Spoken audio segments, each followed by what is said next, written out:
Good evening, everyone, and welcome to Brisbane City Hall. My name is Leah, and I am the Senior Librarian of Programs at Brisbane Square Library. Brisbane City Council acknowledges this country and its traditional custodians. We acknowledge and respect the spiritual relationship between traditional custodians and this country, which has inspired language, songs, dances, law, and dreaming stories for many thousands of years. We pay our respects to the elders, those who have passed into the dreaming, those here today, those of tomorrow. May we continue to peacefully walk together in gratitude, respect, and kindness in caring for this country and for one another. Tonight, we are pleased to be partnering with the Australian Romance Readers Association and this very special event with two best-selling international stars from the romance world, Audrey Carlan and Julia Quinn. Audrey Carlan is a #1 New York Times, USA Today, Wall Street Journal best-selling author of the Calendar Girl serial, Trinity series, and the International Guy series. Her books have been translated into over 30 languages around the world, and we are delighted that she's joined us all the way from California Valley tonight. Julia Quinn is the author of 19 consecutive New York Times bestsellers. She is the best-selling author of the Rokesby series, the Smythe-Smith Quartet, and the Bridgerton series, which I'm sure many of you have watched on Netflix as well. Her books have been translated into 41 languages around the world, and she's travelled from Seattle to be with us tonight. Audrey and Julia are joined by Brisbane's own Charlotte Nash, internationally published best-selling author of 8 contemporary novels, including The Paris Wedding, Saving You, and 26 Letters. You may have noticed some cameras around the room. We are actually live streaming this on our Brisbane Library's Facebook. So please give a big wave to those joining us from home and also to our friends at Newcastle Libraries who have tuned in tonight. Thank you again for coming along and sharing this special evening with us. Please put your hands together for Audrey, Julia, and Charlotte.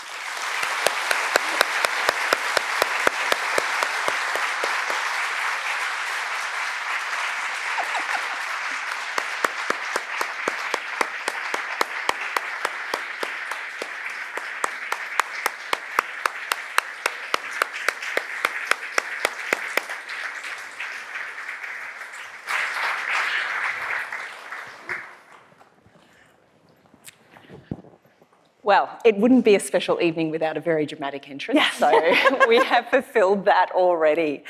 Welcome everyone to a romantic rendezvous at the Australian Romance Readers Association's multi-city event for 2023. I want to firstly just a little shout out to ARA, because since 2007, ARA has been the association for and by romance readers, organising social events and promoting romance and creating a place for all who love the genre to share in it. So as our special event tonight, we're obviously hearing from two much-loved authors, and I know that everyone's just been introduced to the two of you. But in the format that we're going to do tonight, we're doing an in-conversation style event, and we will have plenty of time to ask your questions, so I'll get you to save them for the moment until we hit around the 7 o'clock mark, and we'll get questions from the audience. And I know, as well, as I said before, you've already been introduced to our two authors, but I'm going to do a little bit of another lead-in before we ask our questions. So I probably only need to say Bridgerton to introduce Julia Quinn. We already know that she is the author of 19 consecutive New York Times bestsellers, including the books that the Netflix series Bridgerton is based on. Her next work to come is Queen Charlotte in the Bridgerton series, and she is clearly smart and funny and an advocate for women reading romance, which is excellent for all of us here. And I've always been fascinated by her deft escape from medical school, so perhaps we may touch on that or we may not. So please welcome Julia Quinn. And Audrey Carlan is also a #1 New York Times bestselling author, along with being a bestseller in USA Today and the Wall Street Journal. She writes stories that help the reader find themselves while falling in love, and her work includes the international phenomenon Calendar Girl and the International Guy series, which I both find such delicious premises.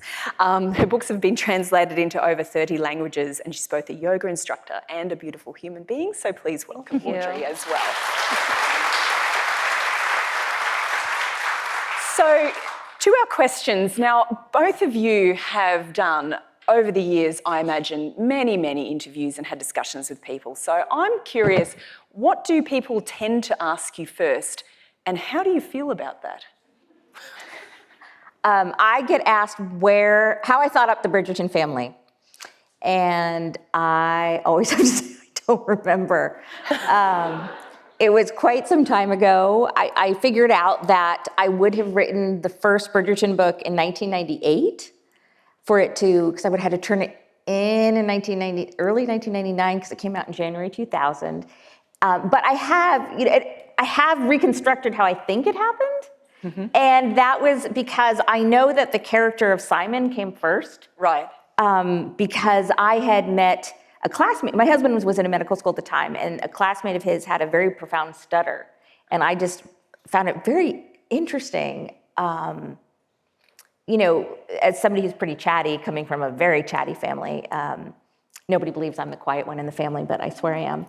And just this thought of having something that makes it so difficult to communicate. And so I started thinking about that and what it would do for a character. And then, of course, because historical romance is just littered with really bad fathers, and then I thought, okay, well, what if, his father really didn't accept him for that because, they don't understand, and all these blah, blah, blah, blah going. And so I created Simon, and then it became clear to me that the type of person he needed to fall in love with was somebody who came from a family that was the complete antithesis. Mm. And so that's how the Bridgertons were born, because I needed him to basically fall in love with this wonderfully warm, happy family. Yeah.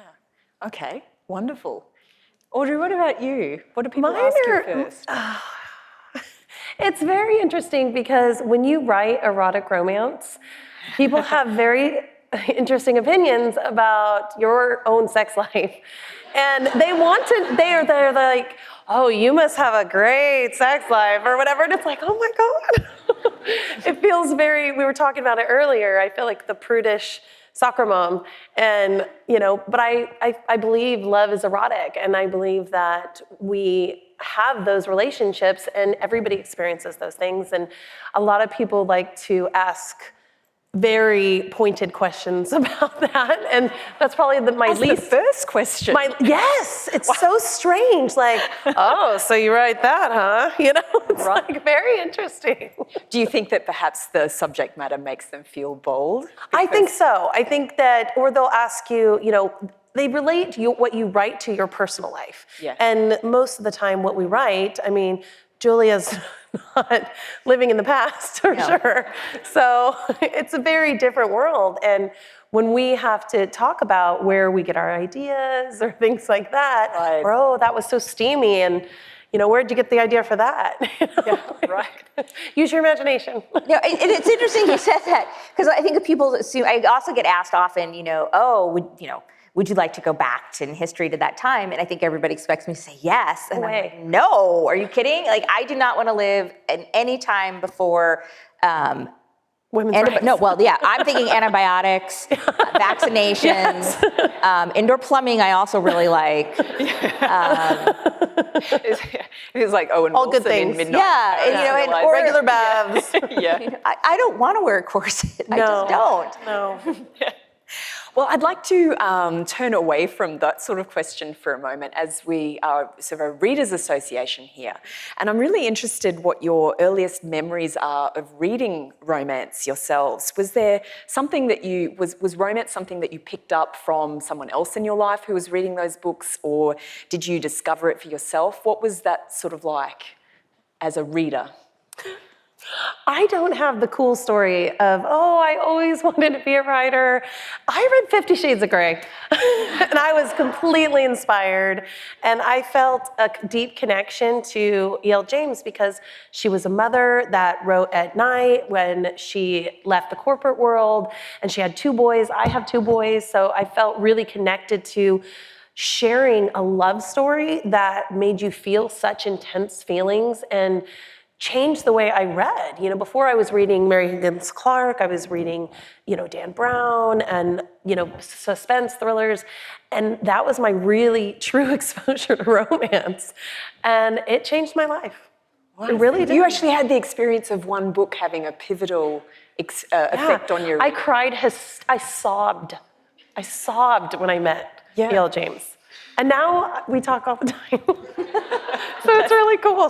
I think she paved the way for so many women to write stories of an erotic nature that change the way we read. Yeah. And I just feel like it's really amazing that she brought a little bit more to light and made us more comfortable with feeling the ability to stretch our creative wings in that realm. I love that. I mean, we often talk about how romance can open these sorts of doors and change perceptions, so that's wonderful. Yes, absolutely. How about you, Joy? I remember I was at my grandmother's house and she had a Good Housekeeping magazine. Did you guys have Good Housekeeping here? I'm going to say yes. Oh, yeah. I mean, You know, it was that's right. You know, it was just a magazine for, I mean, it's supposed to be for like housewives, whatever, but they would always have a abridged novel in there. And usually it's some type of women's fiction or romance. And I happened to pick one up and there was a Kathleen Woodiwiss one in there. And so I read it and I loved it. And I remember, you know, I would always read them at my grandmother's house. And she actually got me a subscription to Good Housekeeping. I was like maybe 11 or 12. It was nuts. So I could read the books. And then I just remember I would always go, the library was on my walk home from school, so I would just always go there. And then I remember checking out every Victoria Holt I could find, and all her many pseudonyms, and you just sort of went from there. And so over the course of your, I mean, that's so go way back, over the course of your careers and having written so much, has it changed your relationship with reading? Do you feel differently about reading now as writers who've written so many words, or is it similar? I think it can be difficult to turn off your inner editor when you're reading. And so that's how I really know I've got a great book, when I don't notice things that I'm like, ooh, you really should. Ooh, your editor, oh, she missed that. Or no, not even just that, but just like, oh yeah, that's sloppy. You know, or yeah, it'd be like, you know, so it's a little harder to do that. Yeah.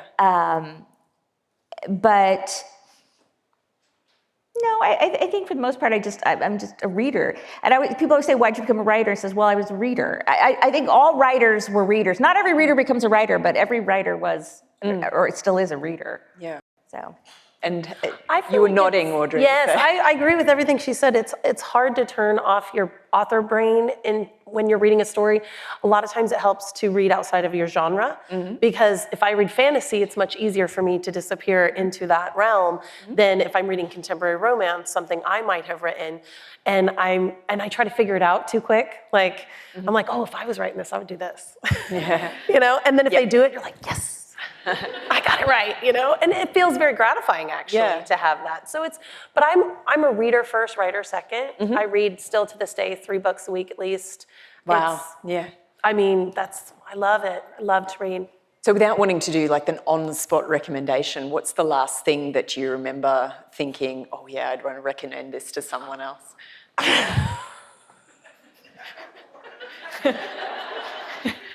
The little asterisk. No, so you're asking me not to lie? Oh, well, you can lie. No, nobody will know. I'm fascinated. I'm getting pink. I'm really interested to hear I what she has really to want to say. know what this is now. No, everybody's gonna get it. I'm really fascinated with alien romance. Oh, yeah. I love Ice Planet Barbarians. Yes! I love it. I love those big blue aliens so much. And it's like, my heart beats still my heart. When that parasite inside their body purrs, I'm like, oh, he loves her. Oh my God. I think it's fun because we get so wound up in the day-to-day, the grind, you know, what's happening in the world, what's happening in our nation, in our states, whatever it is. And those kinds of romance reads really take you outside of your headspace into a totally different world. I think Sarah McLean calls them bananas romance. Bananas romance? Yeah, because she does the podcast. Sarah McLean, she's another romance author, and she has a podcast too. Okay. And she calls them like the bananas romances, the ones that have just the crazy plots. I love it. It's so fun and it's so exhilarating to have to be in a new world that you can just imagine. And there's always a human, you always have a human and an alien. So it's like, and they have very interesting anatomy, which is always fun, I think they have a spur, and I'm like, a spur? How's that work? J.R. Ward Works very well. For those Works very well. Yeah. I love that. And incidentally, I just lent a friend Ice Planet Barbarians in the last 2 months. So Did you? Yes. I burned through all 22 very quickly. Yes. Fantastic. Let us change tack a little bit, as fun as this is. I wanted to ask about, now both of you had the experience of something that you've written being translated into another medium, into film. And I wanted to ask what the experience of that was like. Was it exciting, or was it difficult to watch, or was it all of those things? Could you tell us about that? I'll go first. It was incredible. It still continues to be this like bonkers thing. I can't tell you how frequently I say like my life is insane. Like my life is bonkers. No, it was, everything about it was really just lovely. I've had just honestly the best experience. And I joke that I must be like the worst person to interview about this because I think people always want some kind of drama, backstage at Bridgerton drama. I'm like, no, it's been wonderful. Honestly, I did an interview earlier today, and she was asking me about, apparently there's something on the web about, Bridgerton had to stop filming because of problems with the story. I'm like, no. You're like, that didn't happen. That didn't happen. Not that anyone told me, at least. I was like everybody really likes each other. So there's no issues, and so people make some up because we need some drama. As far as they tell me. I live very far away from the filming, so I don't get to see everything. But as far as I know, no. But no, my experience has been really great. It's slow. It's glacial. I thought publishing moves slow, but Hollywood is glacial. From the very first call I got to when Bridgerton premiered was almost 4 years, and I had to keep it from the call to when it went public that it had been optioned was 18 months. Wow, that's a long time. Yes, it's a lot. So we all know I can keep a secret. Because I did have to keep that a secret for a really long time. I even had to keep it a secret from my editor for 10 months, and she's one of my closest friends. Wow. Yeah, we've been working together 29 years. So,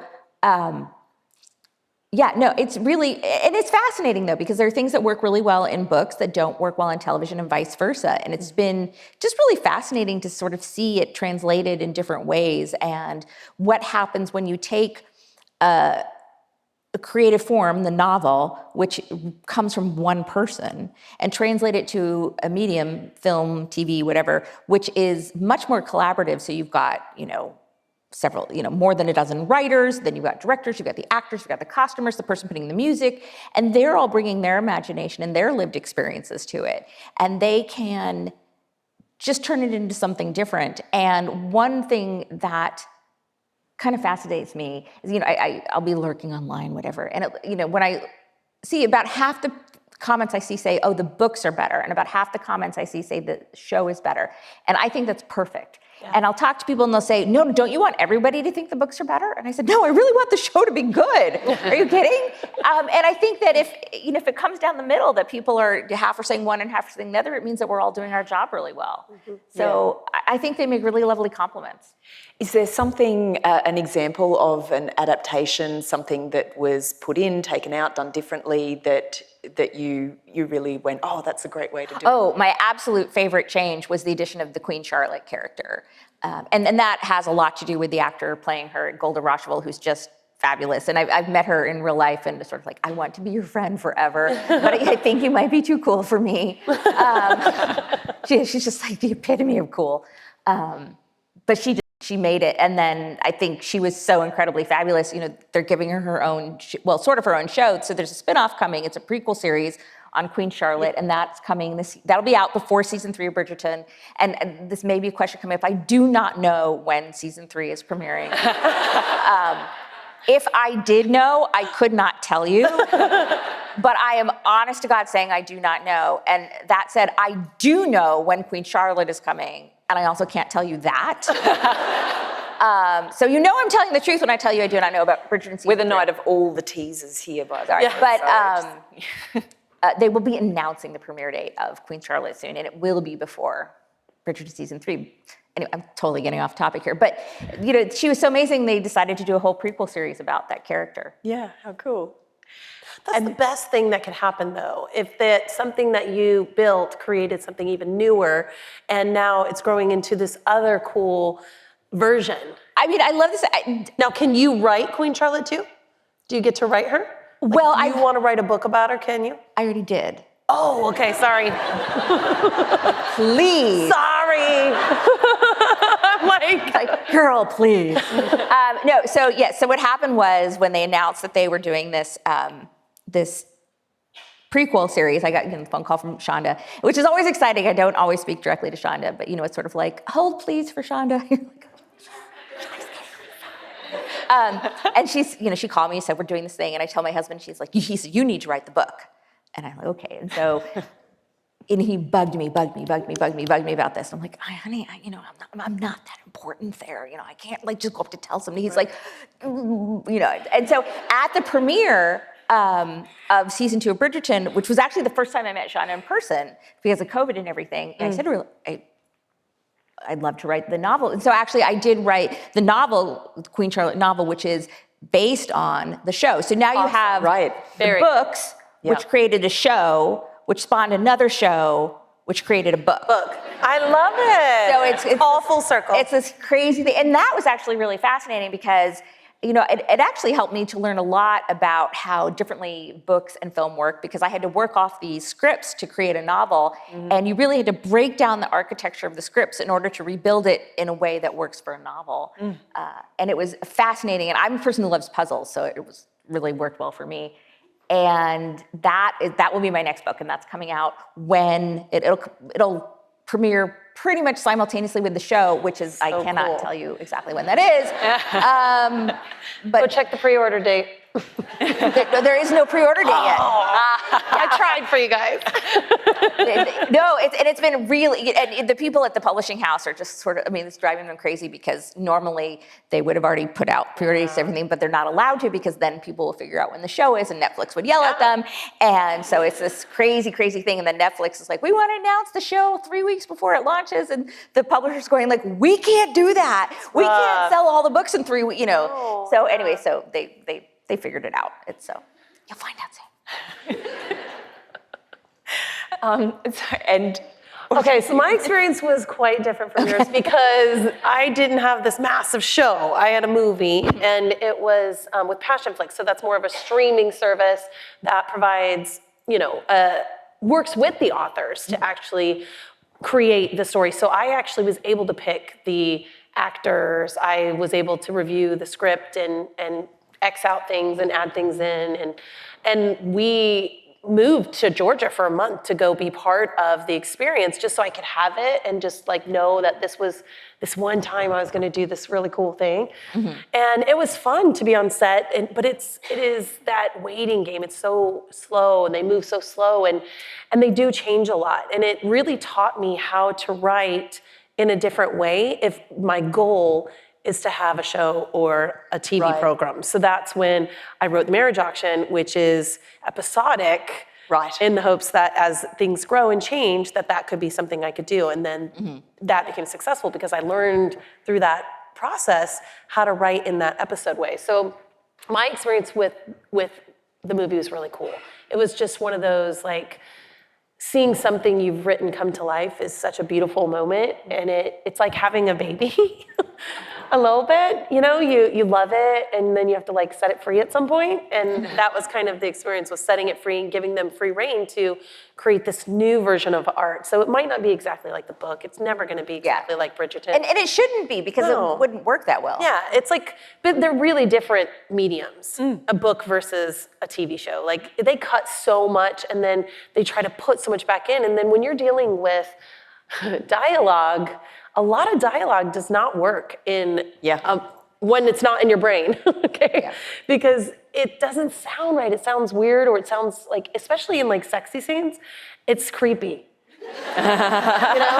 It's like, you're mine. What? No. But in a book, so hot, so hot, You can say all those things that you imagine are hot, they're not hot. When the actor's trying to say them, you're like, you can't keep that in, like that's not, and fans want those favorite lines. They love that. They love those dirty lines and the things that make the book what they feel connected to, their portion. And they get mad if something that they felt really connected to isn't in the... I can't listen to my books on audio. I can't either. No, I can't either. It's weird.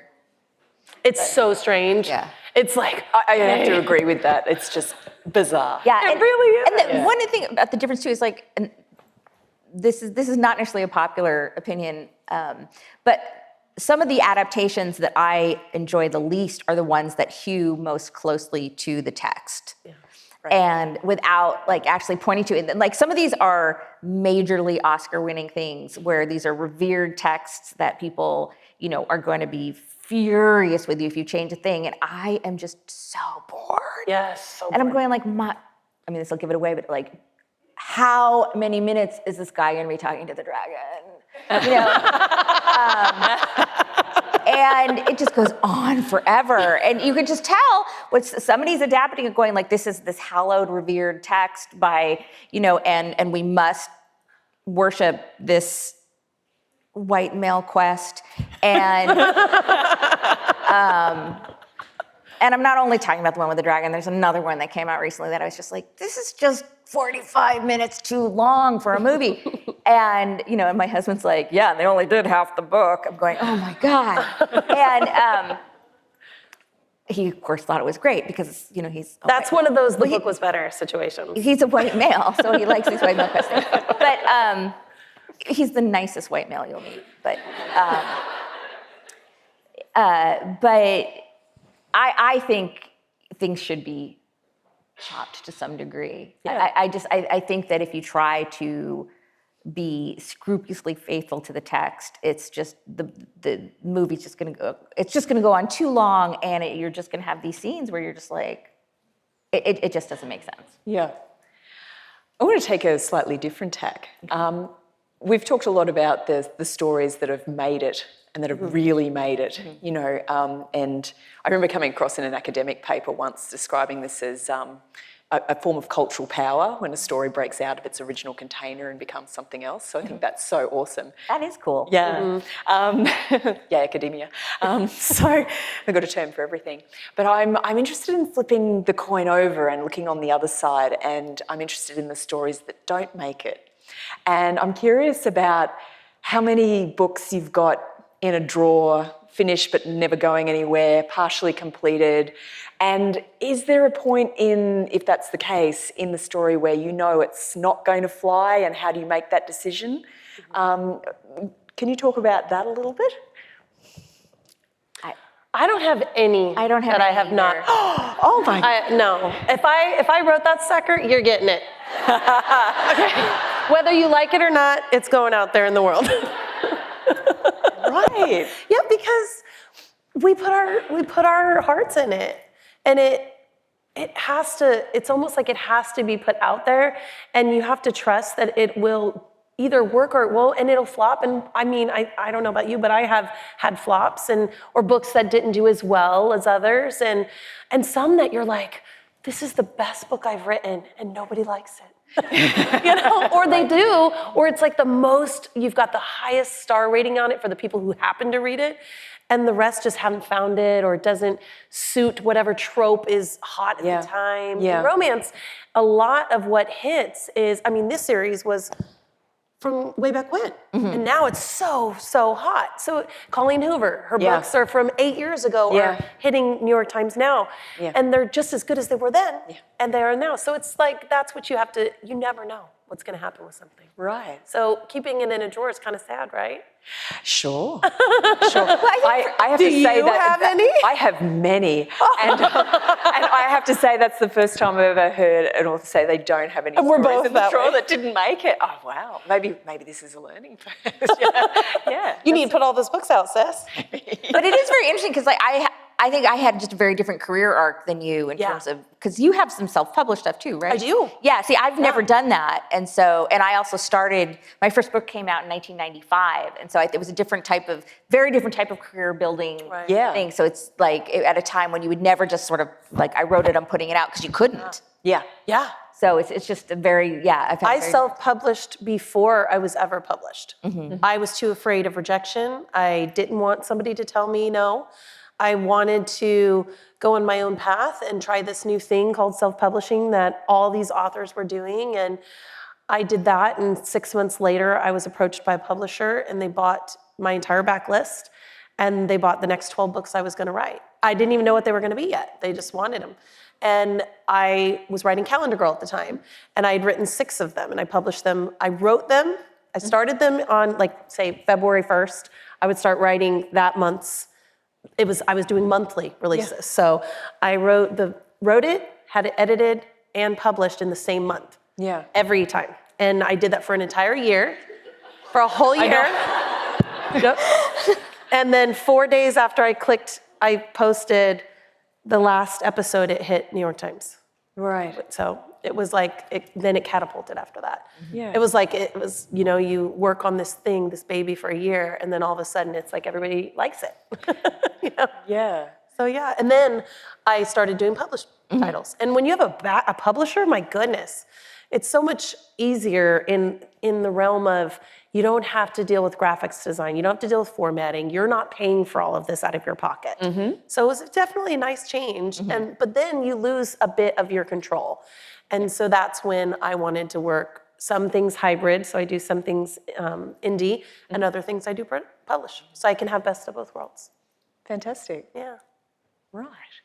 Yeah, no, I think the discoverability aspect is very different. It is. Yeah, there's certain things that indie authors need to do in terms of discoverability that just don't necessarily apply to me. And it's very interesting. A lot of times people will come up to me, speaking of other questions people ask me is, for advice about getting published, and I just look at them, I'm like, I'm the wrong person to ask. Because I said, you want somebody who is broken in recently. I said, when I sold my first book, I didn't have an email address. Yeah. I got one very shortly thereafter, right about the time that, no, when I got the call, it was a call because we didn't have email. It was a phone call.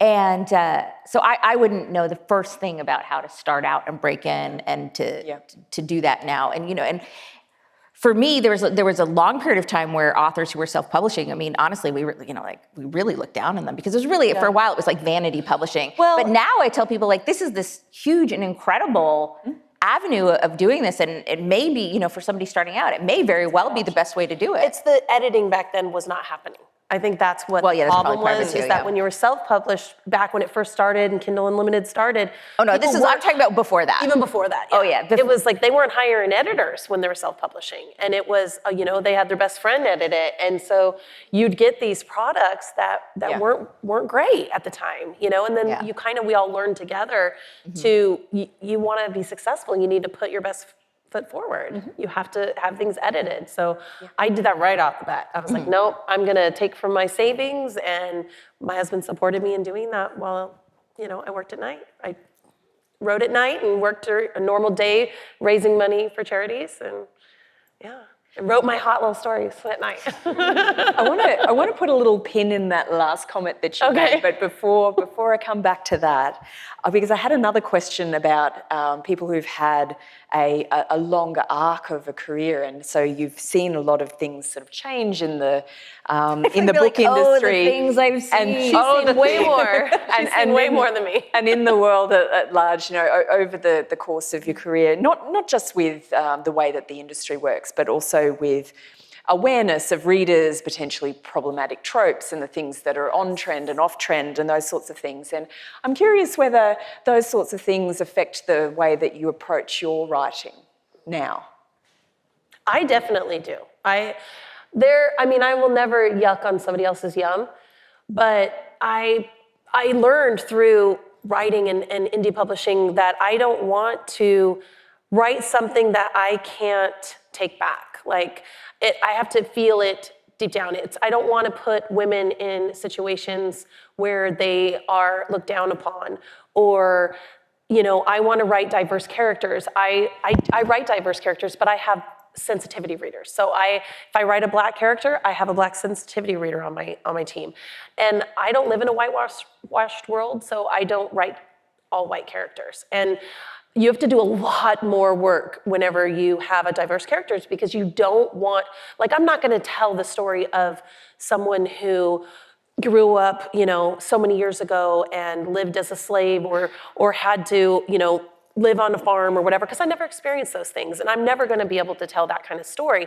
But I can tell love stories that happen now, and they happen to everybody. And so you have to be really careful about those kinds of things in publishing, what you're writing, how you're putting your work out there, and who you're working with, because you just want to be really genuine about the things that you're putting out there, And as far as difficult tropes, I personally am not a dark romance writer, and I won't be a dark romance writer because it's not for me. And I wouldn't say anything bad about it. I just don't think that everybody has the ability to write everything all the time.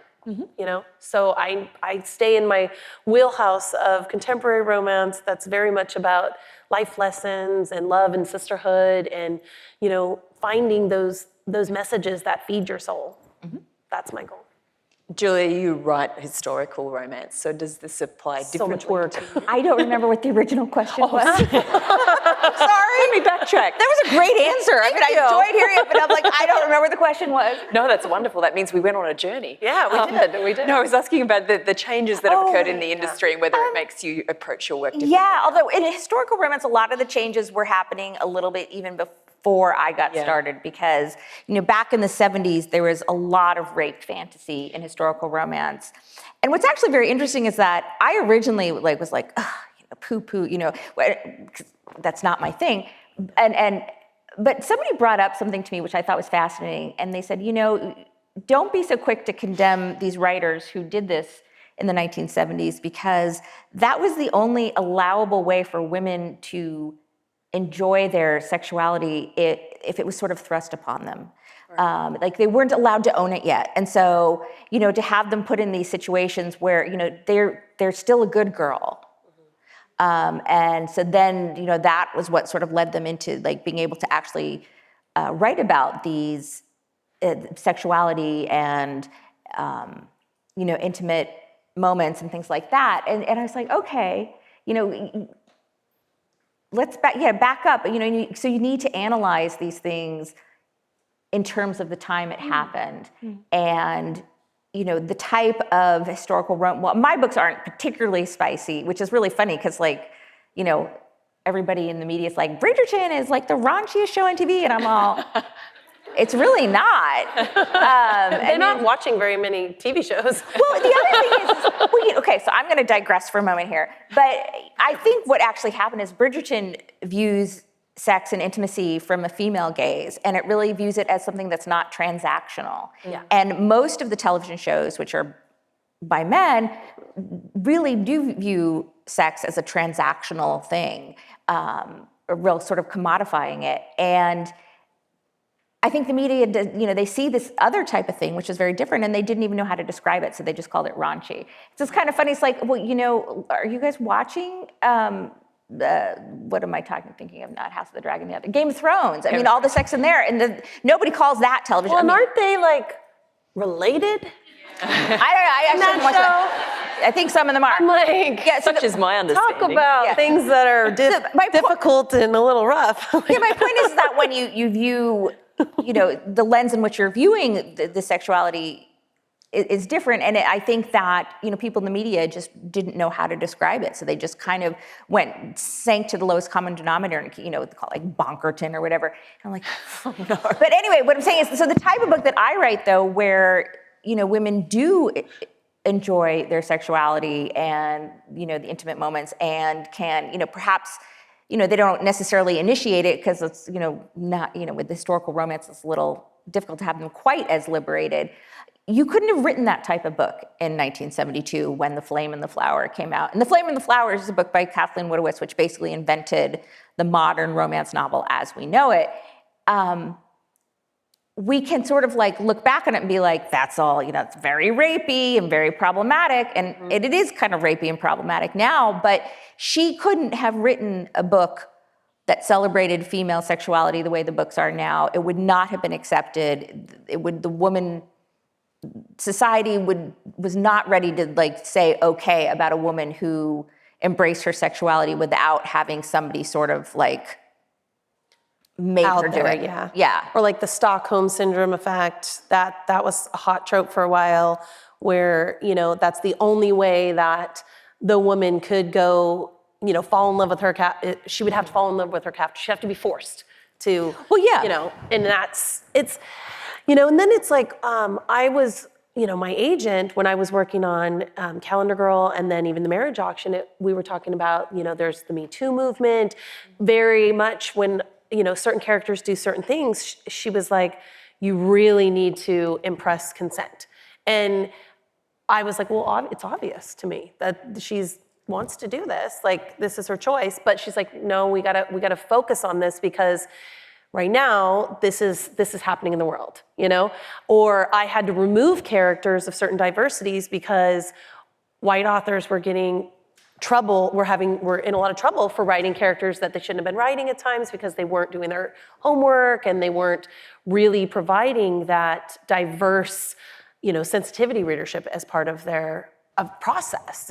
And that can be very, hurtful and very inappropriate in a lot of ways. I have a whole series that is written based on Native Americans. I am not Native American, my assistant is, but I had to do a ton of research on how you say names, how you do this, don't use powwows as something that's like a party, these are really deeply moving cultural, ways of their lives, the way they process their death and grief and how they do it in their burials. Like, you've got to get it right if you're going to write these things. So I think that some of these difficult tropes and some of these difficult things have made us better writers. And they've changed the way we read and they changed the way we write. And a lot of it, I think, is really good. Yeah. Fantastic, thank you. I want to return to my little pin, that little comment that you made before about your husband's support for what you did. I wanted to ask a question. Originally, I had phrased it as who had influenced your writing career the most, but I also like it as who made your writing career possible, and as a way of writing can be very solitary, but we don't do it in a vacuum, obviously. So that's an easy question. For me, it's the readers. Right. I mean, I wouldn't get to be a writer without the readers. That's all there is to it. Beyond that, people are like, oh, well, was your husband supportive? Were your parents supportive? And I mean, it never occurred to me that they wouldn't be. And I realize that's not the same for everybody, but in my world, everybody's been, of course, it's like, why wouldn't they? But no, for me, it's the readers. I don't think I would write in a vacuum. Like, I talk to writers, sometimes they'll say, I wrote this whole book and I really did it for myself. I never did it for myself, ever. I was always planning to publish it. And I like getting feedback and I like knowing that the words are being read. To me, it's like if a tree falls in a forest, doesn't make a sound. If my words don't go out in the universe, I don't think they exist. I didn't write them if nobody else sees them but me. It's just, yeah. So for me, it's the readers who make it possible. Okay. Mine was definitely my husband, because I had a job and, we were a small family, and I didn't produce my first book until I was 34. And I'm 43 now, so I don't have a vast history like you do, even though we look the same age. I was a baby writer when my first so book came pretty, out. and I'm like, what? You have this many? Okay. But no, it was, we were scrounging. I'm slow. You probably have more books than I do. I've released 38. You have more books than I do. Yeah. I'm prolific. Yeah, I'm not going to put my number here. I write fast. Well, it's cheating when you're writing, a story. I count them as volumes instead of like individual titles. You know, the volumes, I do the 38 volumes of books, but I did, with my husband, it was, you know, I told you guys I read 50 Shades. I feel like she inspired me to, and I'd always writing was easy to me. I think that most people who write books or are either, they're good at writing or they're good at storytelling. Some are good at both, but not are good at all. You know, you have to be able to tell a good story in order to have it reach people and connect with people. So you learn the craft. You have to learn the craft. So I had to learn. So I was paying for online novel writing classes at 33 years old. And I had babies. I had little babies. I had a 2-year-old and a 3-year-old. And we were using our savings for me to do our classes. We didn't do vacations and things. We didn't go out to dinner. And I would write when they were in bed. So I would stay up and write from like 9 to midnight and get up and go to work and do the whole thing. And for quite a while, that was my life. That's what I did. And, you know, paying for graphics design, I would be like, okay, babe, I'm going to spend $400 on a cover. And he's like, how much? Why? Like, why is it so much? I'm like, he's like, can't you trade or do something like, you know, because it's a lot. And when you don't have that kind of money, it builds up and it builds up. And so he believed in me. What we had a deal was, you can have 2 years to make this successful. You have 2 years to do what you can, make the money back, as, you know, and live this dream that you have, you know, while working. So then it got a little bit successful. So I was like, okay, I'm gonna go to part-time. And that really helped because I was able to then have enough money to do my day job, but then be with the kids and produce my indie products, you know, because you had to pay an editor and graphics design, formatting, all of that. And then marketing, there's no money for marketing. You know, you just have to beg everybody you know to buy your book and Facebook and hope and do all these online things. And that's kind of how we did it. So him believing in me, believing in what I wanted to do with my life that would make me happy is what I think gave me the confidence to put myself out there for that length of time. And then when it was successful, you know, it was able to bring it back. And now it's changed our lives. Now, you know, I've been a full-time writer for the 8 years now. So it's like, it's a little different for me in that regard because it was a dream. It was like a pipe dream, you know? I didn't come out the gate swinging, being able to write. I had to learn it first. I love the contrast in the stories because I think we are a readers association here, but for people who are writers to sort of have that example that there isn't just one pathway through. No, mine is actually very atypical from what I said. I actually, most writers I know have stories more like yours. Yeah. I'm very different in that I managed to establish a career. I mean, nothing like what I have now, but I did have my career established before I started a family. And so it's a very different thing. And I remember sitting on an airplane with Anne Stewart, who is sort of one of the, you know, grand dames of romance. And she was saying, and I didn't have kids yet, and she was saying, it's going to be very different for you than for most people because you're not going to have the same type of guilt. Yeah. Because guilt is so much. Yeah, well, because she said, because when you have kids, you will already have your career. And so like, you're not pulling away from your kids. Maybe your kids will be pulling away from your career, but like, it won't be the thing where it's suddenly like, you know, there are many like stay-at-home moms who then start writing and then they feel incredibly guilty because this time that used to be all about being with their kids, they're pulling away for themselves, which I think is wonderful, by the way. I didn't have that because I had started and established something before I had children.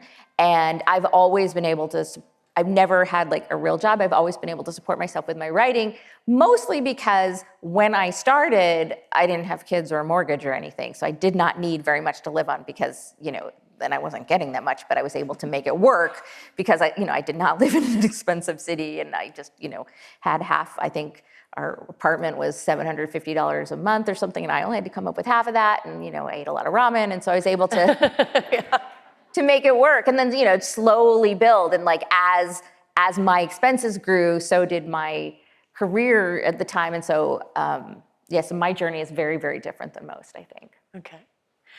Different question, which you sort of touched on before. Do you read your reviews? Oh. You know, reviews can send me to a spiral.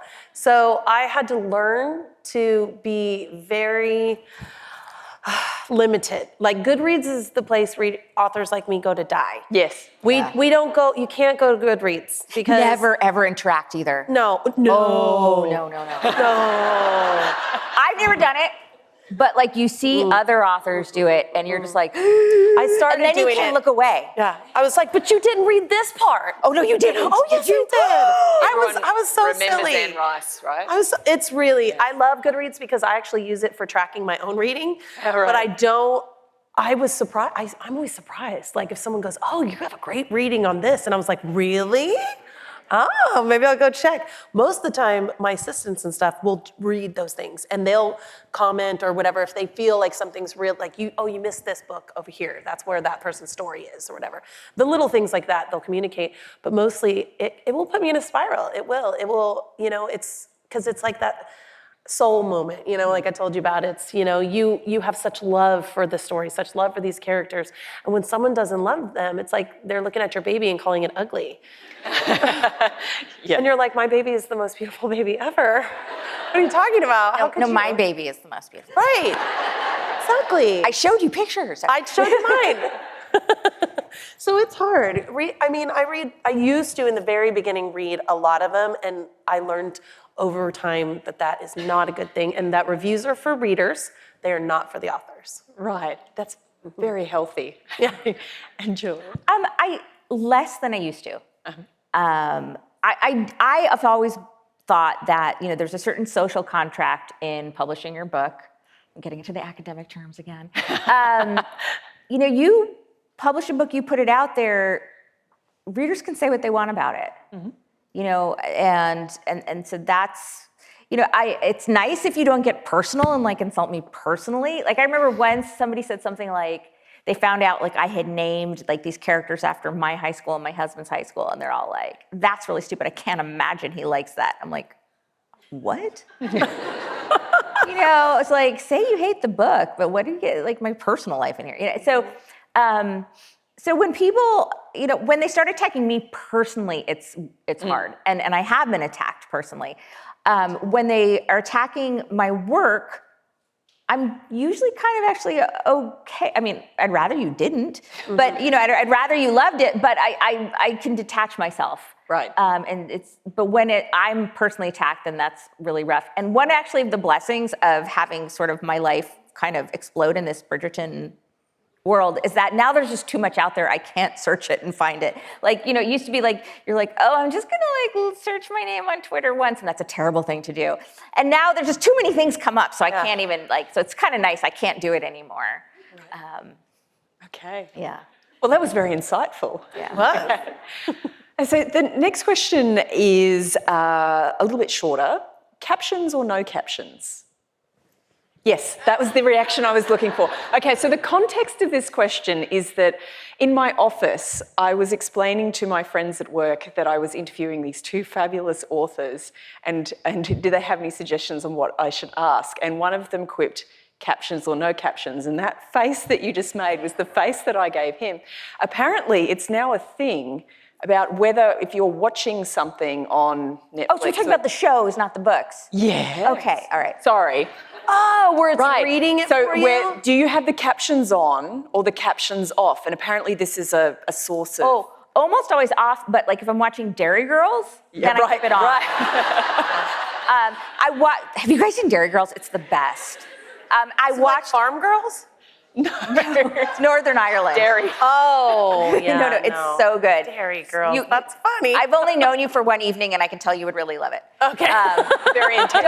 Okay, if you've seen the show, don't you think she would love it? Yes. Yes, okay. So I did watch all of season 1 without the subtitles, and I loved it. And then I watched it with the subtitles and realized how much I'd missed. Right. I was like, oh my gosh. Or just things like I totally got the idea of it, but I didn't realize that's what they were. Anyway, so some shows I will. Obviously, if it's in a foreign language, yes, I put captions on. My kids watch everything with captions on. Every single Right. TV program. So maybe this is a generational I think thing. it's a Gen Z. Yeah. They're like, well, it's so much easier, Mom, to watch it. Oh, see, my kids don't. Yeah. What? It was the source of some intense debate in the office, and I thought, I must ask this question. Yeah. Here we are. Yeah. So there we go.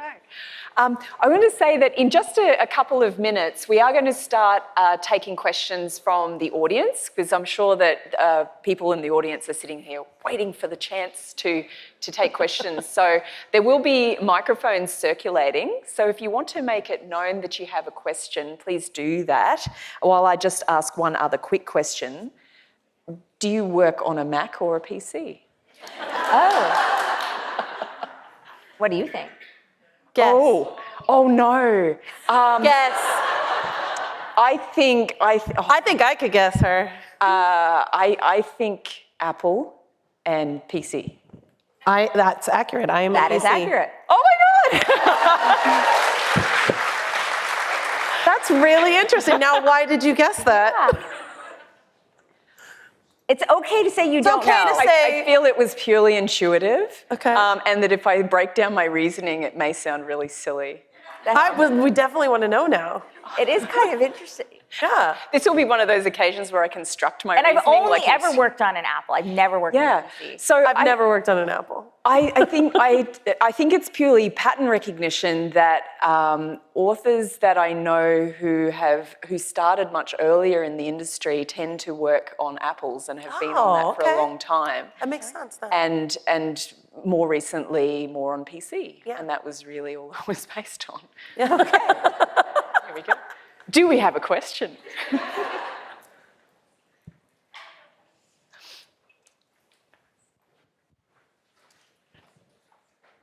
Hi. Do you want to stand up so everyone can see you and you can be extra embarrassed? That's all right. I'm a silly person to begin with. My question is for Julia. Okay. For the Bellstroke series with What Happens in London and 10 Things I Love About You, how did you decide that Seb was going to be the author of Miss Butterworth and the Mad Baron? That's kind of a spoiler. It's not really, because like you know it early. I think I came up with that. This is going to be a real boring question for people who haven't read these books, but one of my most favorite scenes I've ever written is the scene in What Happens in London where he's reading the book out loud. And I think that's when I was like, ooh, maybe he's actually the author. And you could see, and then I sort of went back and put in like little hints. He gets very defensive if you read that book. Like if you read the books when they came out, you wouldn't have known it. If you go back and read it, there's all these things where he gets very defensive because a lot of people think the book is very poorly written. And indeed, the book is very poorly written. So it's kind of fun to have like a hero who's actually like a very successful bad writer, but he thinks he's good, but like not in a mansplaining sort of way. He just honestly thinks he's a good writer, you know. And half of Britain also loves his book, so he's fine. I think it just sort of came out as like fun. I was like, this would be kind of a fun Maybe thing to do he's with a just hero. a good storyteller versus a good writer. Well, that is certainly the truth. Yes. Hi. This is for Audrey. I came across Resisting Roots because Passionflix had optioned it. Yeah. And read several of them before they released it. And you spoke about that process already. Can you tell us if they're going to do some more of the series? I would absolutely work with Passionflix again. I love Tosca. I think that she is really trying to do something unique in the industry as it pertains to making movies about women for women. And I love that about her. I think she's really cool. She cares so much about what the readers want to see and what the writers really put into something. I mean, the things that they would ask me, is it okay, Audrey, if we don't get this exact thing? And it was like, what? I don't care. Like, it's totally fine. And they're like, I was more concerned about them getting the yoga right than anything else. I was like, if you make the yoga bad, I'm going down for this. Like, it is gonna be a problem situation. So I think that they really try to do that. And I would work with them again. I specifically loved I loved Amber's character in Passionflix. She was really, really sweet. And she actually was new to acting. And I picked her because I thought she was very innocent, and her character for a movie number 2 would be very innocent, very confident in her academia versus her own, sexual nature. So I would absolutely work with them again on that. And I think that even highlights from like Lou Ferrigno and Elizabeth Posey, they would totally come back. We've had them come to events and they've been really cool. I'm kind of eager to see them do all my favorite books though, as well, because they just said they're doing Black Dagger Brotherhood. And it's I didn't know that. yes! J.R. Ward, I saw it on TikTok. J.R. Ward announced that Passionflix optioned Black Dagger Brotherhood, and they are moving forward. And I am eager to see how that's going to roll downhill. I said, shouldn't it be like a massive series? Oh, those are so good. They're like 20 books. Oh, I know. I'm just saying, like, they I can't think it possibly put could that be. into like one film. It could be like a Bridgerton Yeah. thing, They but used to keep them in that paranormal with cabinet. vampires. Yeah, because people would steal them. So yeah, I would definitely do it. I've also had that experience where people will option something, like Calendar Girl was optioned so many times. And I know that Sylvia Day dealt with the Crossfire series being optioned so many times and it not happening. And that's kind of the glacial place that Hollywood takes. Even with Passionflix, they optioned it and it didn't get made for 4 years as well. And that was due because of COVID. Took out, all production for 2 years. So it would have been a little sooner, but still, it can take quite a while to see some of our favorite things come into these new adaptations. So, but yeah, I would work with them again anytime, for sure. Just while we're waiting on the next audience question, I will ask one that was submitted by by Rachel, who's watching on the live stream while we're talking about the adaptations. So Julia, Rachel asks, how much of a say did you have on the Bridgerton show? For instance, Simon becomes renowned for saying, "I burn for you," but he actually never says that. It's something that Marcus from Just Like Heaven, a book completely different series, says. So Actually, well, I will confess I didn't remember that Marcus said that, and I'm pretty sure actually Anthony says it in The Viscount Who Loved Me. I really had no input. I am a consultant, and they do ask me, they'll run things by me, but it's really more of a sort of granular level stuff. I remember them saying, we want the Featheringtons to have a title. They didn't actually have a title in the books, and but we want to make sure it's not as high as the Bridgertons. Can you help us work this out? And so, that's the sort of thing I help them with. And then, I would read the scripts, and if I have an issue, I say something, but the scripts were great. So I didn't really need to.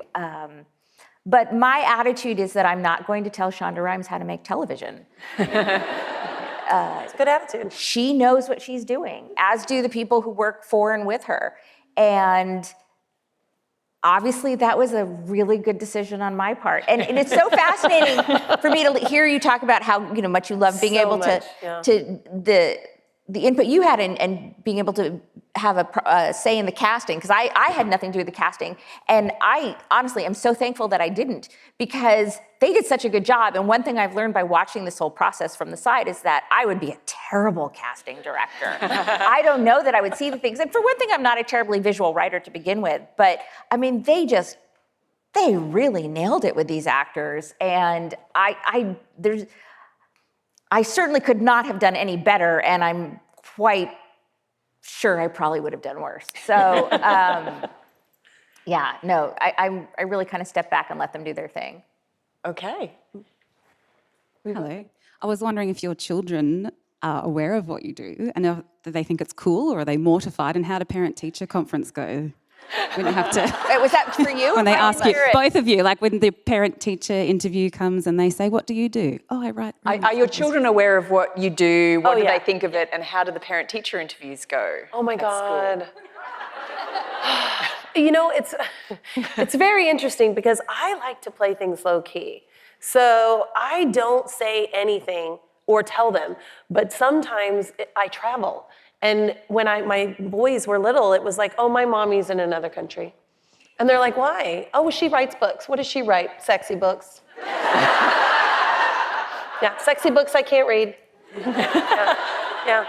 Mm-hmm. And it's weird too, because when these children in your life start aging, then they're like, they want to mess with you about it, Oh, Mom, should I open that book? To what page should I open? And I'm like, don't touch my books.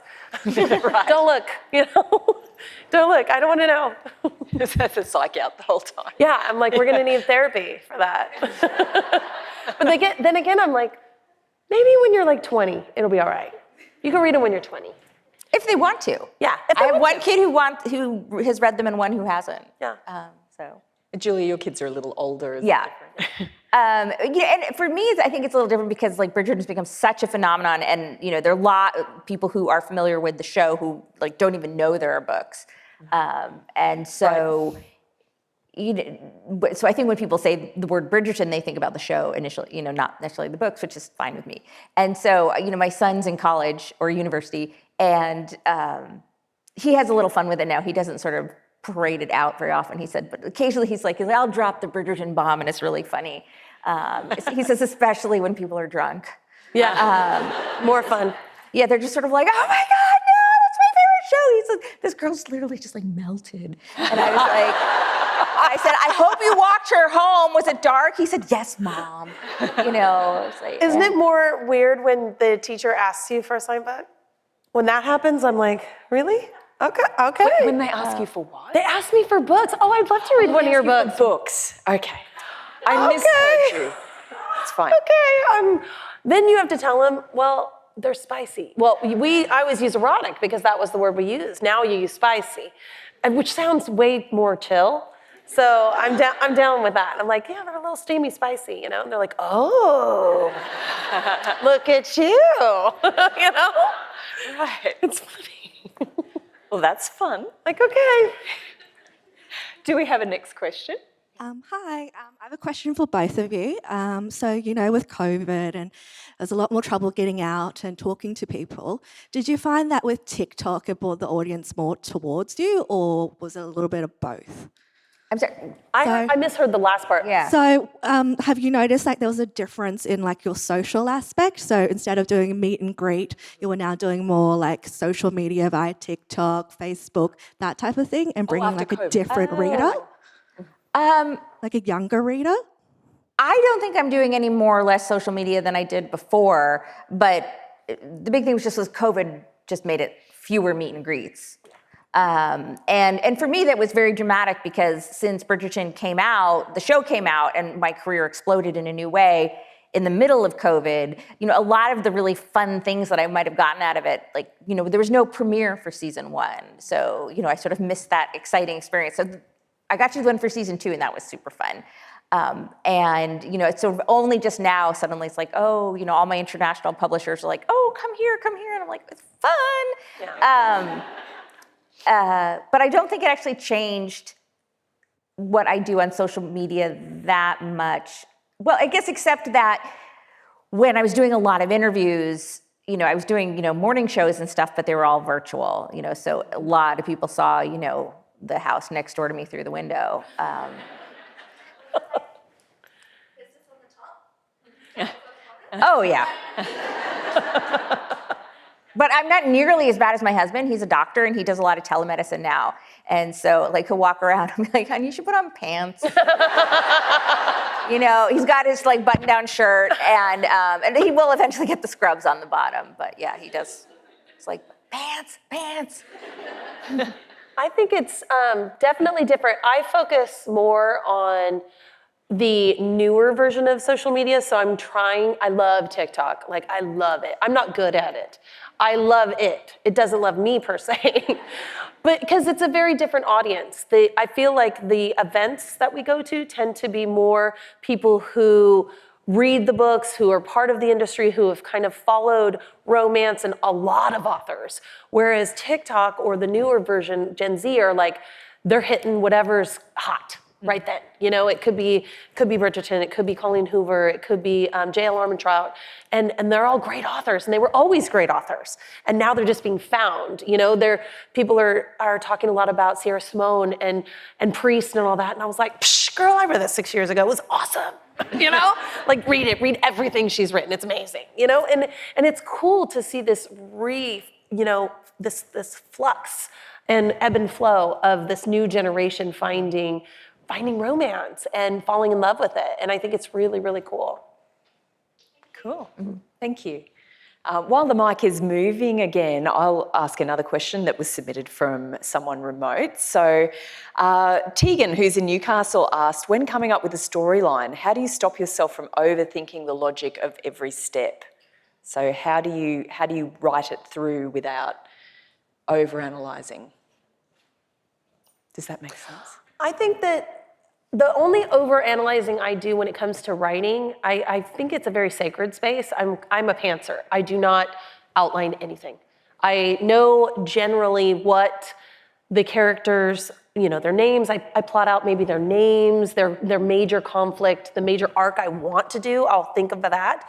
So I don't put an outline, I just let my muse go free. But it's the editing that can make you overthink. So if you need help with this problem, with an overthinking problem, I start with a fresh blank screen every single time I sit down to write. I never keep going on something. It's always, for me, I will reread the last chapter that I wrote only. I don't reread further back, because then you just start analysis to paralysis. Like, you will never get a book done, ever. But if you just only read... like I do. You read it over and over and over again? I edit as I go along constantly. I'm constantly Yeah, as I go, sure, but not like reread so much that you start editing all that. If you could just focus on like one chapter at a time, I think that you get it done faster. Well, I'm sure you do. Yeah. I'm just saying, but like I have to edit as I go along, so I'm constantly moving forward, and then, I get, and I mean, I'm like focused in terms of the new writing on the new thing, but then I'm just constantly going back and relooking and tweaking and relooking and tweaking. And I keep thinking, wouldn't it be greater if I just like plowed on and got a first draft done, but I just can't. And then, when I get about maybe a third of the way through, I realize I can't remember what happened in chapter 2. So I go all the way back to the beginning. Oh, no. Yeah, all the way back I don't do to that. the beginning, and then I'm going through it and tweaking and but the advantage is that I don't have a first draft when I finish the book. I'm done, because it's been edited all like constantly as I go along. Right. Yeah. See, that is interesting. We got to the Totally different. Answer versus technique kind of question by stealth. Like, we didn't have to. I have a friend, Lexi Ryan. She's an excellent writer. You should read her. She writes in pieces. She literally writes. I know people who do that too. It blows me away. I'm like, how do you puzzle match things? And she's like, yeah. She writes a scene. She envisions a scene, and she's like, I got to get it down. She writes it. Then she'll write a beginning scene, and then she'll write an end. Oh, see.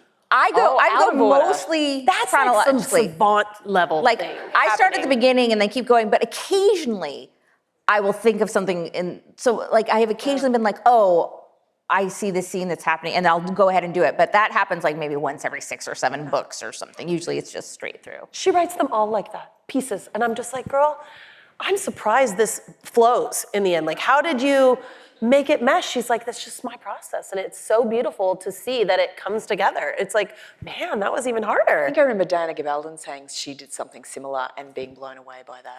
Yeah. It blows me away. Yeah. I love how different. By the way, I have to interrupt for 1 minute and say, I actually now know how to pronounce Diana's last name. Oh, I feel I'm about to be corrected. Gabaldon. Gabaldon. Gabaldon. And I only know this because I spoke with her last week, and she said it out loud, and I was like, finally I know. Gabaldon. Rhymes with kind. She's writing it down. So I was like, is it Rhymes with Gabaldon? cone. Is it Gabaldon? Gabaldon? It's Gabaldon. All right. Excellent. I've made a note. Thank you. To our audience member, please. You're making me stand. Welcome to Brisbane. My question's actually about Brisbane for both of you. Julia, you shared on social media that you went to the Bluey house. I did. It was not anymore, and I apologise on behalf of all of Brisbane that we didn't keep that for you. But my question to you both is, what sort of phenomena are you seeing about Bluey making Brisbane sexy to the rest of the world back home? I can make Brisbane sexy. I had a killer day today. Are we talking about what we did today to make it sexy? No, she's talking specifically, you know who Bluey is? And she's This question. You just lost every reader in the room. I'm so sorry. It's a kid's cartoon. Kids' cartoon. It's a cartoon. Okay. They're anthropomorphized dogs. I think it's fair to say Bluey is like Brisbane's most famous export ever. Is it, the blue dog? Yeah. Yes. Okay, But not Blue from Blue's Clues. That's a different Okay, that's blue what I dog. was thinking. Yeah. I apologize to Brisbane. My kids are older now. Yeah. My kids are out of the house and I know Bluey. You're apparently more well-traveled. First of all, I have to say, when I got to Bluey's house and it was no more, it was devastating. But it was actually the perfect way to like battle jet lag in Brisbane, your first day, you'd be like, we're gonna find Bluey's house, and like walk, and it kept us going. About the best thing about to make Brisbane sexy, Bluey sexy or Brisbane sexy? Can we be sexy? Is it possible? I'm trying to There's people. You got cool buildings. I mean, my favorite Bluey episodes, I don't know, are like more the ones sort of at home, like the Sleepy Time one I love, and Dad Baby is the best one. I mean, that's how I got hooked on this children's cartoon, is because Disney Plus banned Dad Baby in America. So of course I was like, well, what is this? Really? I want to see this thing. Would it shock you if I told you I don't have Disney Plus? Well, I don't even have regular TV. Okay, you can. So I have now learned you actually can't see Dad Baby on YouTube in Australia, but you can see the whole thing on YouTube. Okay, I will look up Dad look Baby. It up. It is brilliant. And I will formally apologize. Oh my to God, the Brisbane end readers. when Bingo comes out and Bingo goes, fine. Anyway, so yeah, I really love Bluey. I don't know. So. When I landed here, literally my 22-year-old daughter texted me, goes, "You're in Bluey's hometown." Wow, that's more penetration than I had expected the show had. And, well, the other thing, so I don't know why the two of us are so into Bluey, but she also works for the city of New York, and so got to go watch the balloons get blown up for the Macy's Day Parade. Do you guys see that here? Do you know that one? And Bluey made her debut this year in the Macy's Parade, so I actually have a picture of her with the big Bluey balloon. Wow. See, I was seeing videos on Instagram of people making Bluey cakes, and I thought, well, there, look, it's gone some places, but this is further than I expected. Right. I've also learned this is apparently how to endear yourself to Brisbane, is to post your sad Bluey trek on social media. The engagement I've gotten on those posts is through the roof. Everybody seems to love it. I'm learning things about my hometown. We got another question from the audience. I've got two questions. One for Julia. Thank you for the library scene, the on-screen version in Bridgerton. Total favourite. Okay. But I was wondering what your favourite scene was in the on-screen version of Bridgerton. And then a question for all three of you. I was wondering who plots out and to what extent, and who pants right. Well, you've already answered that one. Yeah, you said you. Yeah, I'm a pantser, yeah. You answer first, because I got to think about what my favorite scene is. I'm somewhere between. I am more of a plotter. I have to know the major turning points, and I do a lot of work on index cards, but I only plan in any detail 3 to 4 scenes in advance, because if I do more than that, I get myself straitjacketed and it doesn't come out the way you think it's going to come out. So I'm always going backward and forward between my plan and what I'm writing, and that's how I do it. I can't start without that, so I can't pants, but it changes in the writing, and so you adapt to what you're doing. Well, I adapt to what I'm doing. That's what I do. I think a lot like that. I would say I'm more of a plotter than a pantser for sure, but what I write in sort of the pre-writing phase is a lot of character building. Mm-hmm. So like sometimes people are like, well, do your characters ever go off and take the story in a totally different direction? And no, sometimes things come up that are different, obviously, but not in a hugely different direction, because I've really worked on the characters and who they are and what their backgrounds were, and basically everything that happened to them up to the moment of page 1 before I figure out where the story's going. So I already kind of know that. And then favorite scene in the show, I can't pick one. I love the presentation scenes before the Queen. Mm-hmm. I remember when I first read the opening of season 2, and I realized they were opening it echoing season 1, except now you have Eloise debuting. I just thought that was brilliant. And I love, my biggest criticism of season 1 was that I wanted more camera time for when Prudence faints, because she's so funny. She's such a brilliant comic actress. And I did love also, there's a scene where Eloise and Penelope are talking and they're looking up at the sky and it's dark. And I just thought that was so beautiful. And then of course the Mallet of Death scene. I love anything with the Mallet of Death. Fantastic.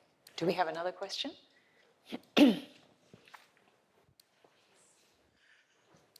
Julia, you mentioned earlier that you're not really a visual writer, and I was just wondering, with the show now out, do you see the actors as the characters in your mind? Yes, absolutely. And in fact, it was really fascinating because I was writing First Comes Scandal, which is a Bridgerton prequel book, while they were filming season 1. And so at that point, I had seen the actors, and I'd seen, some of their work in the show, obviously because I saw it before you did. And in First Comes Scandal, you see Anthony and Benedict as small children and Colin as a baby. And it was the first time I ever had true visuals they were like these actors, but scaled down. And that was the only time in my writing career that I really had the visuals when I was doing the writing. And actually Luke Newton, who plays Colin, sent me a baby picture, which is so sweet. And I have it up on my website with his permission. He was so cute. He's like, I'm gonna text my mom right now and get this for you.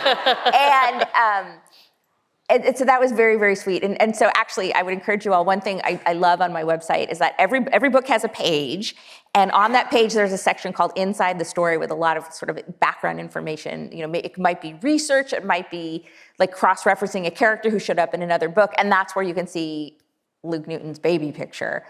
So that was really great. And then when I was working on The Wit and Wisdom of Bridgerton, which is kind of this compendium of like favorite quotes and stuff like that, and I was having to actually go through the books and I wouldn't say reread them, but sort of skimmed them a little bit more. I was seeing the actors for sure, absolutely, which brings back the whole amazingness of my casting director. She's incredible. And Audrey, are you a visual writer or? I look up, I'll decide in my head, okay, I want, a curvy redhead that maybe has light eyes and freckles, and I'll go do Google searches for that. And then I won't even know the person's names most of the time. And I will print out an 8x10 and I stick them literally on the wall in my office. And so I have a wall, like for the marriage auction, I have like 11 of these mugshots, which is really actually pretty funny because I have a big window front, and my office is the front of the house.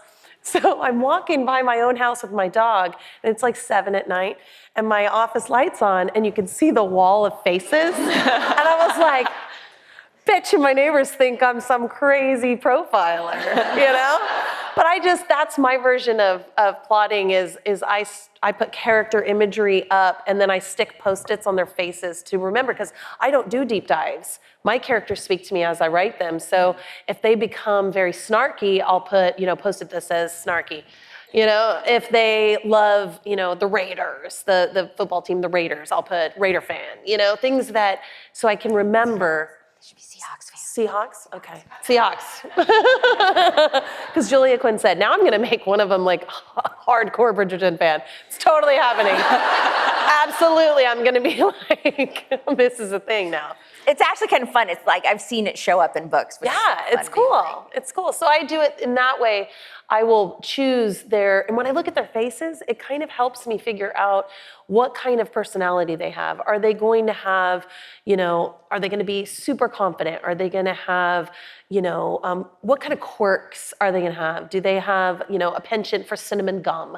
Do they do weird things? Do they have any tics? Do they have any anxieties or medical conditions? And you start filling those in. For me, I start filling them in as they come to me. So every time by the time she's done, you can't even see the faces because there's all the Post-it notes all over them. Yeah, I'm just guessing. All over them. Yeah, and now your neighbors think you're even creepier because you're covering up the faces as you go. That's when I become the serial killer.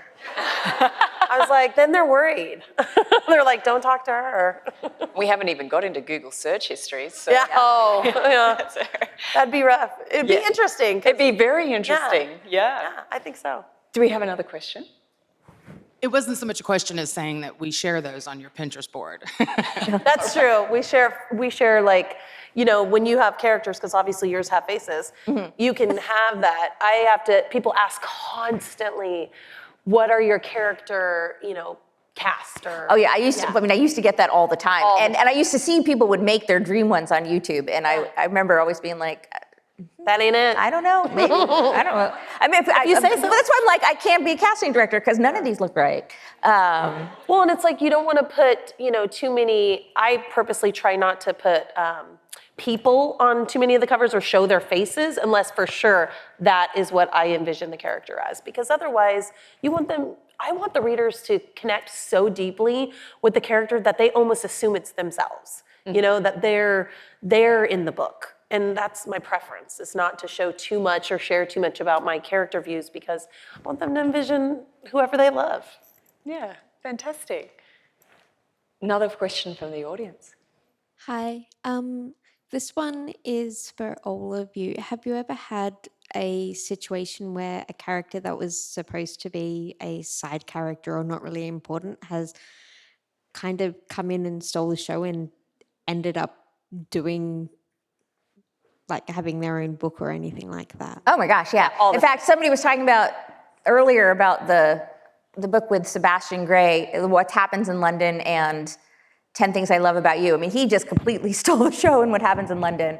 And so he had to have his own book. But many of my books have characters who were secondary characters, but they don't necessarily steal the show. That's the one case where he really did kind of steal the show. I think steal the show, like in the marriage auction that I've written now, a lot of people love Madame Alana. They like the person who created the auction. They like her, she's very elegant, she's very poised, and I think they connect with that interesting, quirky character. And so to me, the steal the shows are always the like Jiminy Cricket in the book, the one that's like the wise one.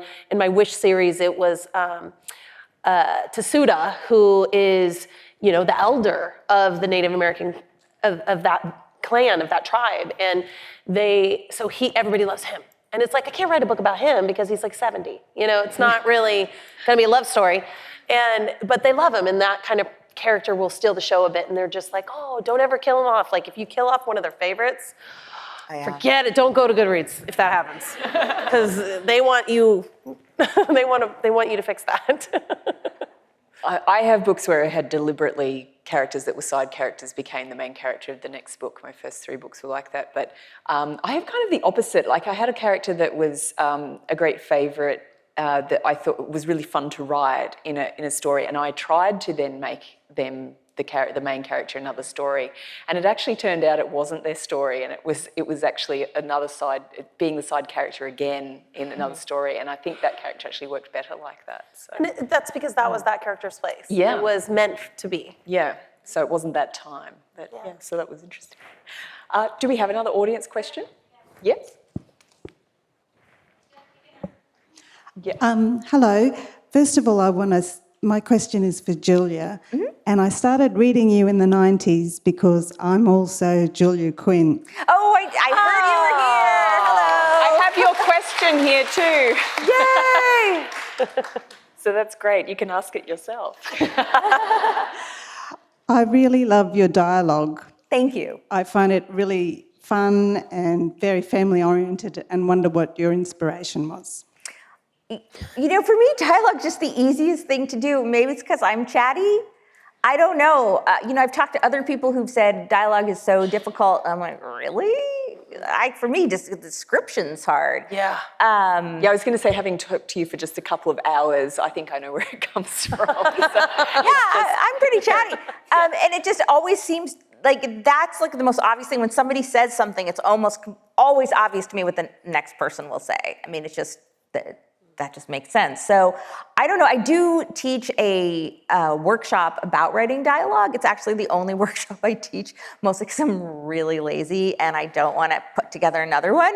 But also because it ends up being different every time, because I really encourage a lot of audience participation. So I guess I'm sure somebody's taped it somewhere and it's online. I don't know. Yeah, but thank you. That's my favorite thing to do, is write dialogue. I mean, maybe I should be a screenwriter. I don't know. You're learning quite a lot now. It's true. True. Do we have another? I have another one. I wanted to go back to the visual writer, non-visual writer. I'm a hugely visual reader, and I get that movie going through my head. And I'm a high school teacher. I teach English. Thank you. Which is, yeah, it's needed where I work. And I'm not going to name the school. But my question is, you said you're not a visual writer. Are you a visual reader? And how does that work if you don't visualise what you're writing? Because that's the first thing I say to my students, get that picture in your head and describe it. And so many of them don't have that picture in their head. And that for me is just, I don't understand it because that's the first thing that I do. Well, I think what you're talking about in a big way is description. Mm-hmm. I don't describe the scene as much as many other writers do. For example, another writer of historical romance, Lisa Kleypas, she has these beautiful detailed descriptions. I just could never do it. It just doesn't seem to make sense to me. I'm like, yeah, it's the green drawing room. I'm like, okay, well, we all know it's green. Occasionally I might describe a chair. It's got a straight back or something.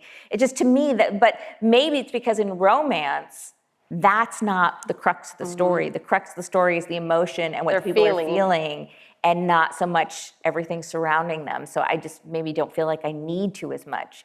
And, I just try to drop in, a little bit here and there, but sometimes I don't even mention what color the dress is, or I don't know. It just, somehow I get a sense of how much to put in. But I think there is enough so that you can picture it yourself. Like you put in just enough so that you can then take it and see it. Mm-hmm. No, I'm really not. I have a movie in my mind while I'm writing. So I always call myself a channel writer. So I visualize it as a movie and I just essentially transcribe it. That's how it works for me. I'm trying to think what I do. And I think it's somewhere between. I don't think I have the movie. Yeah. I think it's more like. I actually think the way that people take in that information. I think it's actually a medical.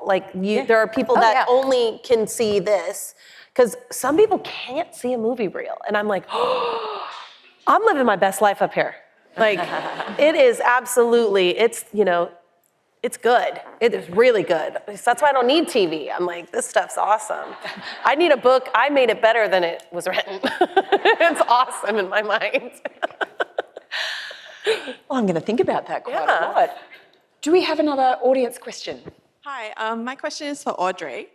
So you co-wrote Love Under Quarantine with Kylie Scott. I did. I love her. She's one of my favourite authors. And you both are pantsers, so I was wondering how that writing process went. It's fun or awkward? It was really cool, you guys. We wrote it during the pandemic, and it was very cathartic for us because we were just feeling so many that lockdown, and I was in a lockdown in the San Francisco. When that happened, it was literally in California. They said, everybody, you stay home, period. They cut down schools. I remember picking my kids up on March 17th. It was St. Paddy's Day.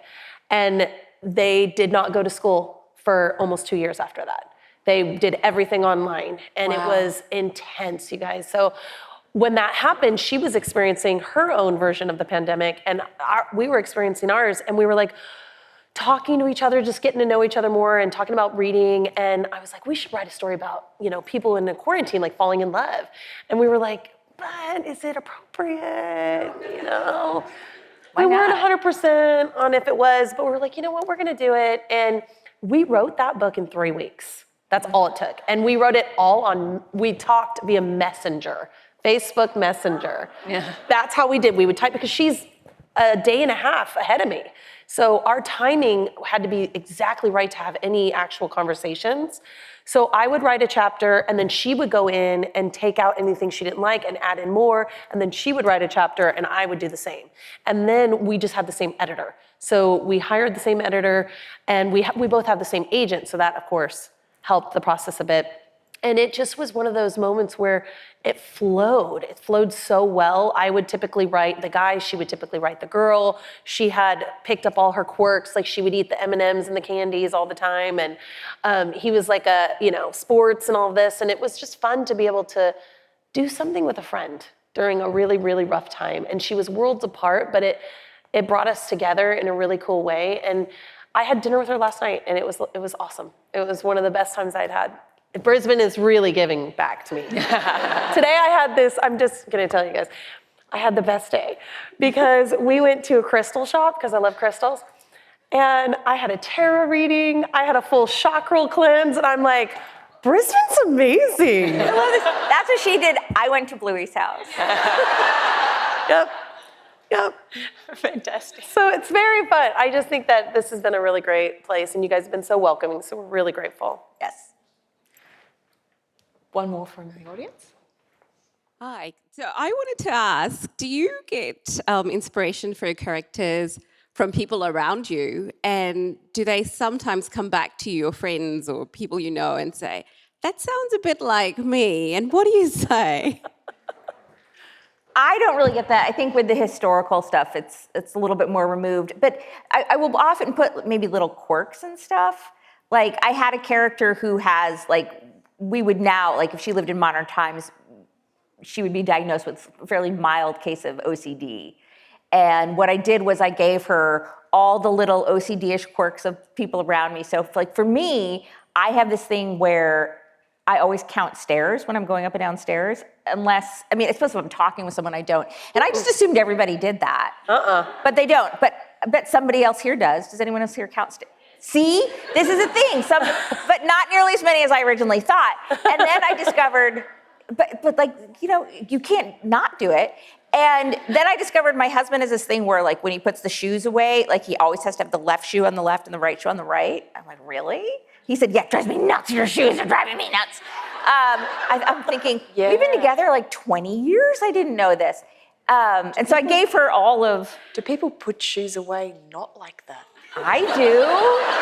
See? All the time. I'm like, I chuck them in my closet. Yeah. And you don't count the stairs. Who knew? So I gave Lucy all of these things. All of everybody I know, I got their little quirks and put them in. And so things like that I'll stick in there, but not enough for anybody to think that they're seeing themselves. I pick up people's phrasing, things that people say a certain way. I will pick up a phrase. I think someone said, a simile or an analogy of something. I will pick that up and I will put it in a book when something interesting hits me and I go, using that later. Works. It just picks up. So I did write my Trinity series. I surrounded it with my best friends at the time, and that's a slippery slope, guys. I don't recommend it. It can be a problem if they're like, I'm not like that. Loosely based. See, I noticed you said my best friends at the time. Yeah. There you go. Case in point. Yeah. So don't, and I even did things where I don't usually use people's names unless I ask them or they ask me to do it. A lot of times it's people say, oh, would you put my name in a book? And I'm like, sure, why not? I say no, because for one I do thing, it all the time. At that point their name is Amber or something, and I'm thinking no, they didn't do that then. Yeah, you would have that problem. It's really hard, or I get people like Beatrice. They'll say to me do you, the school will be like, we're doing an auction and maybe you could do a name. I'm like, no. Because I have no idea what they're going to come up with, so no. It could be weird. And then you get character face and it's all over. Yeah. Okay. Another question from the audience? Okay. Well, if we are silent there for a moment, we are sort of winding up towards the end now, I would say as well. So what habit have you picked up in your writing career that you're grateful for? Or in contrast, is there one you've picked up that you'd prefer to break? I've gotten much lazier. I've never been an organized writer, or I mean, people sit down I've got to get this much. I can't, and I know people say I treat it like a job, and I sit down at 9, I get up at 5, and I take a lunch hour, and I'm just thinking, oh my gosh, I will do anything to avoid writing. I'm just I got to do the laundry, I got to pay the bills. I would say that it's not a habit I picked up. I think I've always been that way. But I used to be better and faster and yeah. Okay. Well, not better, but I mean better about being faster, I guess you could say. Okay. I work too much. That's my habit, is that I think that when you are self-employed and you are your own business, it depends on what you're willing to put into that. So to me, my success personally has always been driven by the grind. It's however much I want to work and how hard I want to work is how much success I'm going to see. And that can be paralyzing. And so that's not a good habit. It's not a good habit to push yourself to a place where you don't take that time that you need for yourself to refill that cup. So that's a bad habit. I would say a good habit is giving yourself some grace. I'm trying to really make sure that I give myself that time to read. And that's my biggest habit, is reading other authors, lifting up the sisterhood. I really appreciate the people that lift me up. And I like to read books from the people that I connect with. So to me, that's the biggest habit that I've loved. And the worst is the working too much. So if you're a writer, give yourself a little grace. She did such a better job at that question. Well, I actually wanted to sort of build off what you were kind of alluding to at the end by asking like quite a broad question at the end. I mean, we obviously know you as writers, as fabulous writers whose stories we've enjoyed. Is there something outside of writing that you're really passionate about that you'd like to talk about as well? That's a bit of an on-the-spot. Hobby-wise, I mean, obviously I told you guys, I went to a metaphysical shop. I'm like, immediately wake up looking where's the closest crystal shop to me? Because I want to see I wanted to buy a crystal that was from an Australian mine and was mined here and had its own properties that I can remember this trip by and connect with people. And I really did. I had a great experience. So I think that my hobby is, I love to write about the places I've been and share those with you guys. So like an international guy, I've went to every single one of those places. So I had a moment there that I gave of myself in that story so that I could, it's kind of like my legacy. It's like my little legacy. We have our children, but they have their own lives. So writing to me is this passion where you get to share bits and pieces of yourself. And if people connect with that, that's fantastic. If they don't, that's okay too. But at least I know I put it out there and it's genuine. So that's kind of, and reading. I love to read. I gobble up books as fast as I can. Yeah, I just enjoy them so much. And I love to do yoga and I love to, music, and I like to eat, obviously. Oh, I like to eat. Yeah. Very impressed with the food I've had here so far. Fantastic. Right. I'm trying to think. I think, in recent years, I've had, I think, more time and more exposure to try to advocate for things that I believe in, which has been scary and nice. And so, for example, I am a very strong advocate for infectious disease prevention, and I've, gone on the record saying, really promoting vaccination, not just for COVID, but for childhood diseases, and that was something, I was on the record and talking about well before COVID. And this in part comes from the fact that I'm married to a professor of infectious diseases who, had to deal with the first US case of measles death happening at his hospital. I mean, the first US case in like 30 years happened at our hospital, and it was devastating and entirely preventable. And so, I've just found new things that I really want to use my sudden, I've been very suddenly elevated into sort of a new stratosphere of being able to reach people. And that's been something really exciting for me. So another thing that I am doing soon, I was asked to speak at a library in Florida. I don't know how much of you guys follow American politics, but there's some things going on in Florida that really piss me off. And as they should. And I said, okay, well, I will speak at this. And they were offering a very nice honorarium. And so I said, I'll accept that. But, give the library a chance to back out, because they need to know beforehand that I will be very publicly donating my honorarium to Equality Florida, which is the state's biggest LGBTQ plus organization.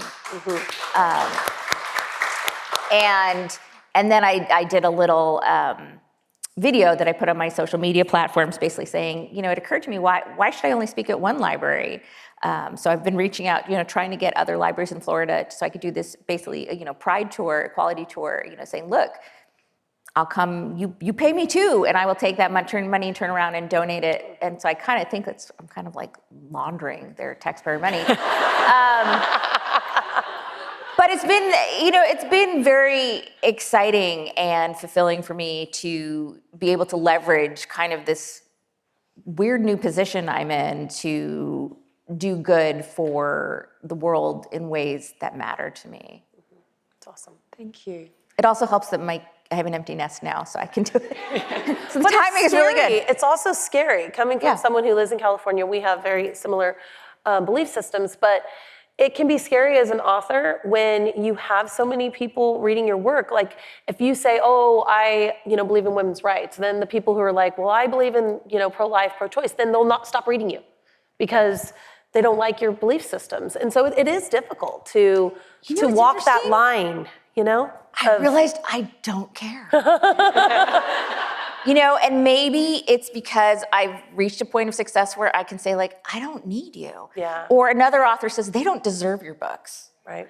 And I've just reached this point where, and it's funny, like I've been attacked from the right and I've been attacked from the left. And when I get attacked from the right, I'm always like, oh, bring it. And when I get attacked from the left, I curl up in a little ball. Like I'm sad. like, it's very upsetting for me. But maybe I just got old enough that, I'm gonna keep this, I'm not gonna swear, but I don't have any more left to give about that stuff.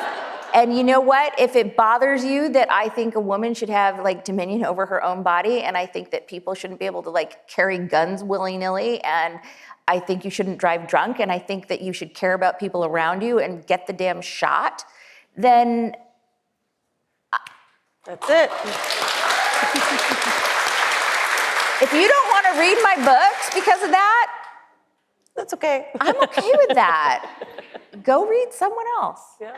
Fantastic. I don't know. Thank you for applauding. But some people be like, well, she's harsh, But it's like, and it took a really long time to get to the point where like, I don't need everybody to like me anymore. Yeah. Because I was definitely somebody who wanted I was always somebody who wanted everybody to like me. Like, you didn't have to love me, but you need to like me, and like, now I'm just like, nope. You want to burn that book? Fine, you already paid for it. I think that is probably a wonderful place for us to wrap our talk and end tonight.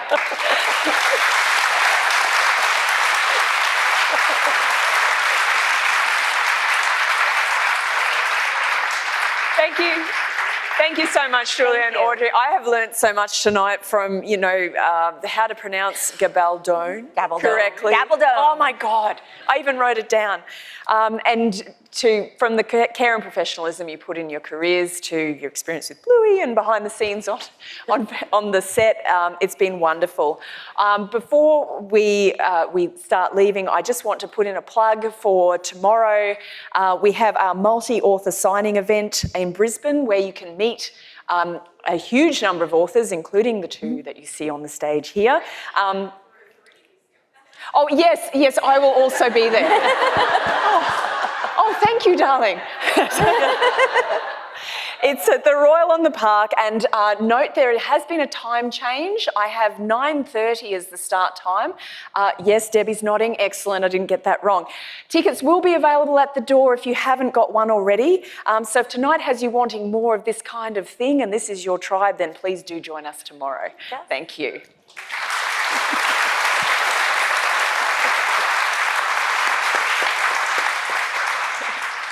You can't really see me from over here, but thank you so much for a wonderful talk tonight. All three of you were absolutely incredible, and I know we're looking forward to reading what you write next. Thank you to everyone who's joined us from the Brisbane Library's Facebook and to our colleagues at Newcastle Libraries as well. Thank you for sharing your time with us this evening, and if I can just get you to just join me one more time in thanking these wonderful authors.